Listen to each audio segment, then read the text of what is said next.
दोस्तों, आज की कहानी एक सेठ, उसकी पत्नी और साधु की है। साधु जब एक सेठ की पत्नी को कहती है कि आपका पुत्र कितने हैं, सेठ की बहू ने जवाब देती है कि महात्मा जी, मेरे पुत्र 3 हैं। और वही जवाब जब साधु ने सेठ जी को पूछा कि आपका पुत्र कितने हैं, तब सेठ ने उत्तर देता है कि महात्मा जी, मेरे पुत्र 1 ही है। आखिर सेठ ने उनके पुत्र 1 ही क्यों कहा है, जबकि उसकी पत्नी उसके पुत्र 3 बताया है।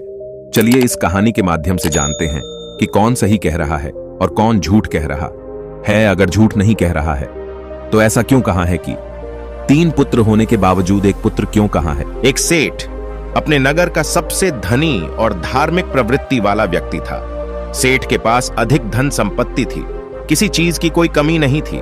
वह बहुत ही सुखपूर्ण अपना जीवन अपने परिवार के साथ जी रहा था। सेठ और उसकी पत्नी शुरू से ही असहाय लोगों की मदद करते थे, उन्हें एक समय का भोजन कराया करते थे, जिसके कारण उन्हें बहुत ही ज्यादा सुख की अनुभूति होती थी। वह दोनों साधु महात्माओं को बहुत मानते थे, उन पर उनका बड़ा विश्वास था। उनके नगर में जब भी कोई साधु महात्मा आते, वह उनसे मिलने, उनके उपदेशों को सुनने जरूर जाया करते थे और उन्हें स्वयं के घर ले जाकर उनका आदर सत्कार भी किया करते थे। यदि सेठ के घर के पास से कोई भी भिक्षु जाता तो वह उसे भी अपने घर आने का आग्रह करते। इसी तरह बार बार एक सन्यासी उनके घर पर भी छात्र करने आ जाता है, अपनी भिक्षा पात्र आगे करके भिक्षा मांगता है। सेठ सन्यासी को देख उसे अपने घर आने के लिए आग्रह करते हैं। सन्यासी भीतर जाता है, सेठ और उसकी पत्नी उनकी आओ भगत में लग जाते हैं।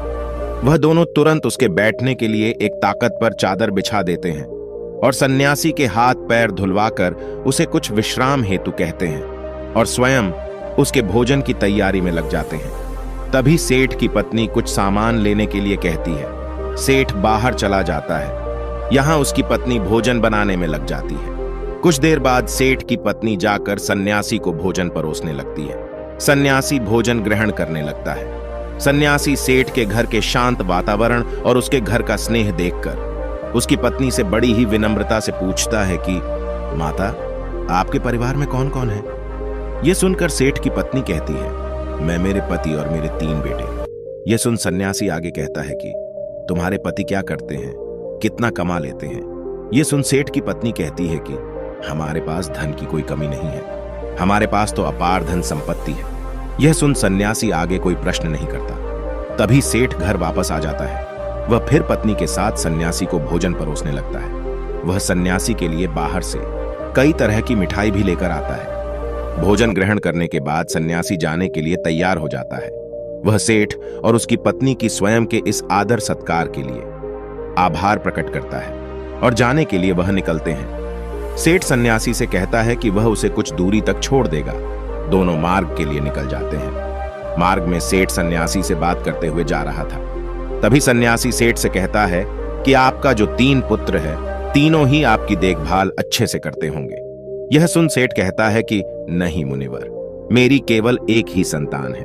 यह सुन सन्यासी सोचने लग जाते हैं कि यह कह क्या रहा है। सेठ की पत्नी ने कुछ कहा था, सेठ कुछ और कह कर रहा है। फिर सन्यासी सेठ से कहता है, आपके पास तो धन इतना है, आप इतने धनी हैं, सुख से होंगे। सन्यासी जानकर सेठ का उत्तर जानने के लिए यह बात करता है। तभी सेठ उत्तर देता है कि नहीं मुनिवार, मैं कोई धनी नहीं हूं, मैं तो केवल RS 2000 का ही मालिक हूं। यह सुन सन्यासी को अब लगता है कि शायद सेठ या फिर उसकी पत्नी कोई एक तो उसे झूठ कह रहा है। फिर सन्यासी सेठ से पूछता है कि आपकी आयु क्या है। सेठ कहता है कि मैं 50 वर्ष का हूं।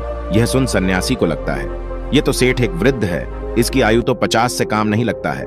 लेकिन यह हर बार गलत उत्तर क्यों दे रहे हैं, झूठ क्यों बोल रहे हैं। यही सोच सन्यासी आप सेठ से कहता है कि आप इतने धार्मिक होकर भी झूठ बोलते हैं, सत्य का सहारा लेते हैं, आपको देखकर ऐसा लगता तो नहीं। यह सुन सेठ हैरानी से कहता है कि क्षमा करें मुनिवर, लेकिन मैं आपसे क्या झूठ बोला है, मैंने तो आपसे ऐसा कुछ भी नहीं कहा। यह सुन सन्यासी कहता है कि जो कुछ भी मैं आपसे पूछा वही प्रश्न मैं आपकी पत्नी से भी पूछा, लेकिन दोनों के उत्तर अलग अलग है।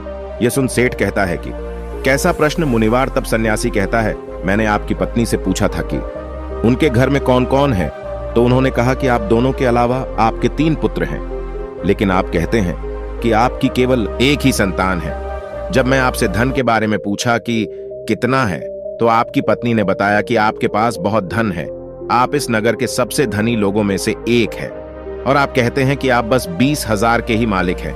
अभी मैं जब आपकी आयु पूछी तो आप 50 वर्ष बता रहे हैं, जबकि देखने में आप 70 से अधिक के लगते हैं, यानी आपने झूठ कहा। यह सुन सेठ बड़े ही विनम्र स्वर में कहता है कि क्षमा करें मुनिवर, लेकिन झूठ बोलना पाप है, तो भला मैं आपसे झूठ क्यों बोलूंगा, और वह भी आप जैसे महात्मा बुद्ध से, जिन्हें मैं इतना मानता हूं।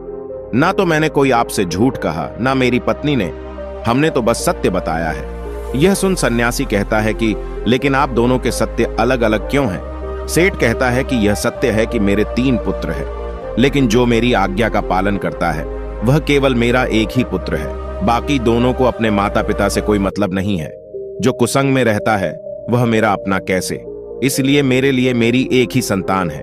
आपकी दूसरे प्रश्न के अनुसार रही धान की बात, तो मुनिवर मेरे लिए मेरा वही धन अपना है जो मैं स्वयं के जीवन में उपयोग करता हूं, और वह इतना ही है जितना मैंने बताया है। बाकी सब जो है वह मेरा नहीं है।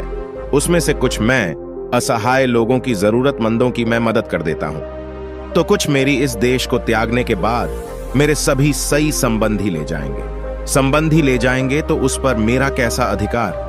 अब बात करें अंतिम प्रश्न की, तो मैं अपने 50 वर्षों की आयु तक महात्माओं की शरण में जाकर शिक्षा लेना, जीवन के सही मूल्य को समझना, उनकी सेवा की है, और उस पर ही मैं इस संघ से जुड़ गया हूं। यही कारण है कि मैं आपको अपनी आयु यह बताई है। अब आप ही बताएं, क्या इसमें मैंने कुछ झूठ कहा? यह सुन सन्यासी को अब सेठ की पूरी बात समझ आ जाती है और वह कहते हैं कि क्षमा करें, मुझे पहले आपके विषय में जान लेना चाहिए था, स्वयं के भीतर आपकी झूठी छवि बनाने से पहले। और तब सन्यासी सेठ की बात का मान रखते हुए आगे बढ़ जाता है और सेठ पुनः अपने घर लौट जाता है। अतः किसी के प्रति अपना नजरिया बनाने से पहले, प्रतिक्रिया देने से पहले सामने वाले की बातों को भी पूरा सुन लेना चाहिए। एक बार व्यक्ति किसी महात्मा के आश्रम में बैठ उनके उपदेशों को सुन रहा था। तभी वह महात्मा से कहता है कि मुनिवर, आप सभी संत महात्मा हमें चिंता से जुड़े कई उपदेश देते हैं, क्या आप हमें कोई ऐसा हथियार नहीं बता सकते? इसके द्वारा हम चिंता को स्वयं के जीवन से निकालकर फेंक ही दे। चिंता में ऐसा क्या है जो व्यक्ति को बर्बाद कर देती है? क्योंकि एक तनाव रस व्यक्ति इतना परेशान हो जाता है कि सब कुछ वह गवा देता है। ऐसा आखिर क्यों होता है? उसे व्यक्ति की बात सुन महात्मा कहते हैं कि चिंता एक ऐसी मानसिक समस्या है जो यदि व्यक्ति को पकड़ ले तो उसे डुबो देती है।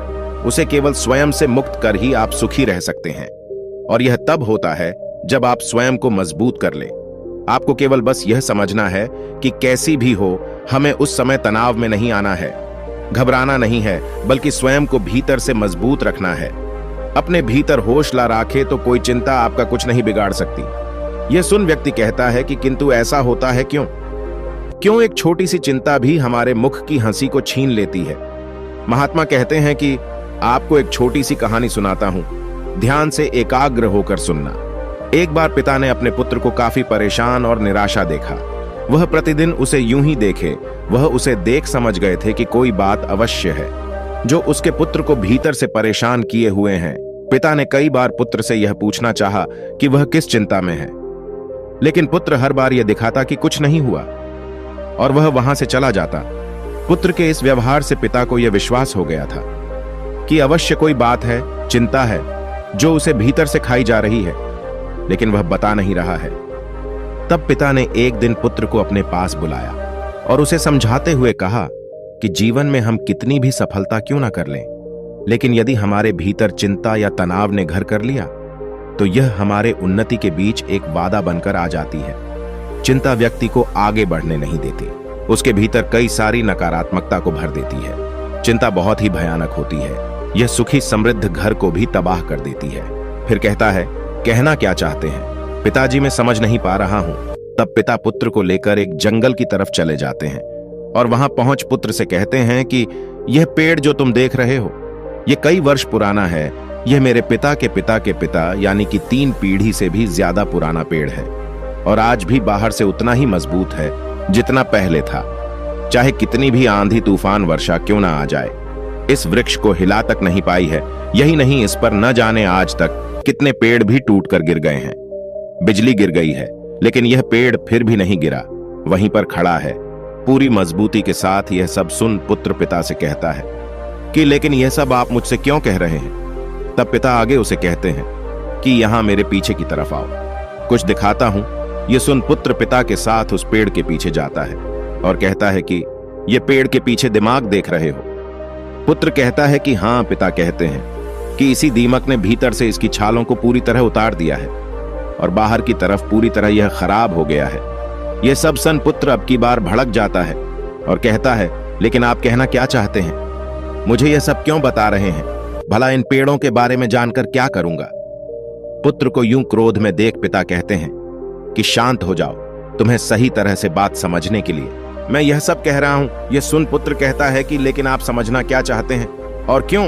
तब पिता कहता है कि जिस प्रकार यह पेड़ किसी भी आंधी तूफान, बारिश या फिर बिजली के गिरने पर भी नहीं गिरा है, लेकिन एक दिमाग ने इसे कमजोर कर दिया और इतने वर्षों से खड़े इस पेड़ को आज गिरने के लिए मजबूर कर दी, उसी प्रकार व्यक्ति के भीतर बैठी चिंता उसकी पतन पाटन का, तबाही का कारण बन जाती है। आप चाहे कितनी भी मेहनत क्यों ना कर रहे हो, उन्नति क्यों ना कर रहे हो, लेकिन यदि आपके भीतर किसी बात की चिंता है और वह बाहर नहीं जा रहा, तो वह इस दीमक के समान आपको अंदर से कमजोर कर देगी और आपकी उन्नति वहीं रुक जाएगी। एक चिंता आपसे सब कुछ छीन लेगी। इसलिए स्वयं को कभी इतना तनाव में मत लो कि आप स्वयं के आगे ही कमजोर पड़ जाओ।